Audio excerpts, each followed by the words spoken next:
Let's make some spring rolls. We're going to start out with a little bit of diced, very finely diced onion, and we'll add in garlic and ginger also. I'm just going to slowly sweat it, and we're going to make the filling with pulled pork hock. It's actually a smoked pork hock, so it's a little bit unique, but pork hock's extremely inexpensive, and I've shown in other videos how to uh, turn it into a very exquisite, tender meal. Here's the pork hock now. I'm going to incorporate that into the ginger and the garlic and the onion. Just fold it gently. The heat is at probably 40% of full. It's perfect for this type of work. And the filling we're going to make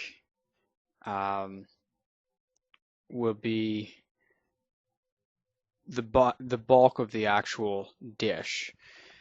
And what I mean by that is I'm not making a whole lot of spring rolls using a whole lot of spring roll uh, shells, spring roll wrappers. I'm making a lot of filling and making a few spring rolls with a few wrappers because frankly wrappers are the most expensive thing in the dish. Just added in bamboo. It's canned bamboo product. It's pretty good. A little bit of sesame oil. The canned bamboo product could easily be omitted.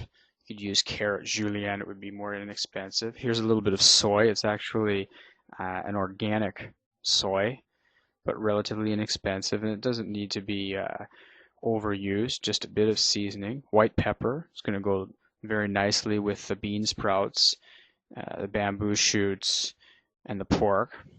Seasoned with a tiny bit of sea salt. And as I was mentioning with the spring roll wrappers, they're the most expensive ingredient.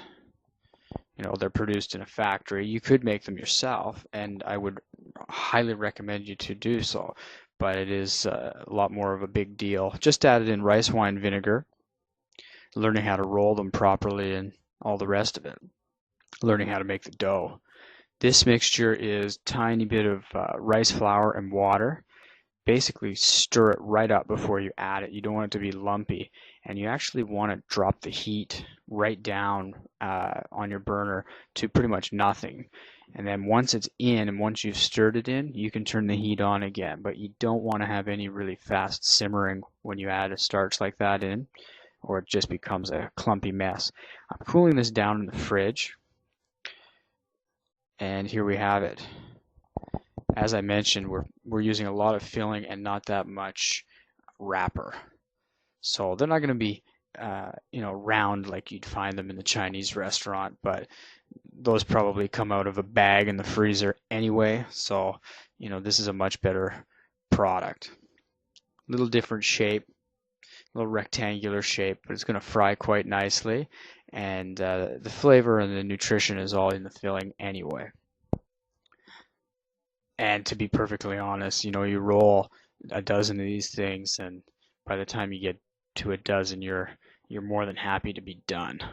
So I'd highly recommend you learn how to make them nice and full, so that you don't have to make as many, but everybody fills their stomach and feels satisfied. Here they are. Here's our oil.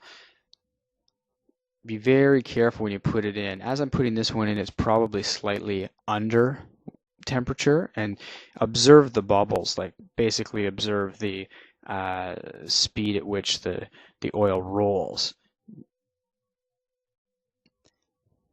You don't want it to be rolling slowly. You want it to be fairly aggressive without bubbling too much. This here is the maximum that you would want to have it bubbling.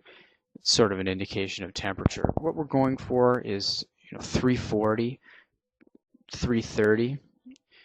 That's going to give us a nice golden color, and also cook the inside, the filling, heat it up. Placing it on newspaper, it's thriftier than using paper towel. And we have a beautiful golden shell, very tasty filling, and here we have it. Serve it with a little julienne salad. It's a lovely, thrifty meal.